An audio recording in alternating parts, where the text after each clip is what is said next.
So we had mentioned the call up, and I had heard that you were called up like what, April, May of last year of 2020?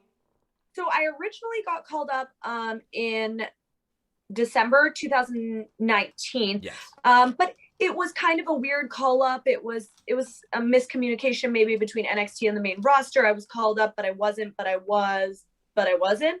And then I was on TV at NXT, which I was so happy about. Like obviously I want to be called up, but nobody had made it official. So to be then called to TV was awesome. And then Triple H pulled me aside in April or May of 2020, right before the pandemic, or right around that time, because we had just done a tag match, Charlotte and I versus Rhea and Io, and that was the Yes. day that I got officially called up.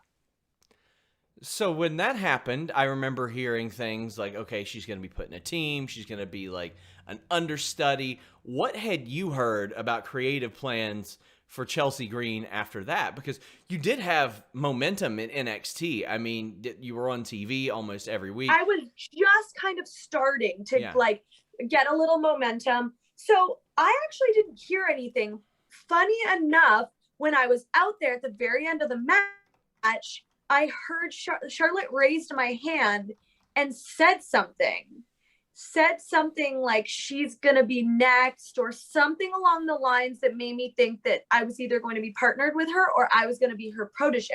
Mm-hmm. And then, is that the right word? Yeah. Protege? Protege. Yeah. Yeah.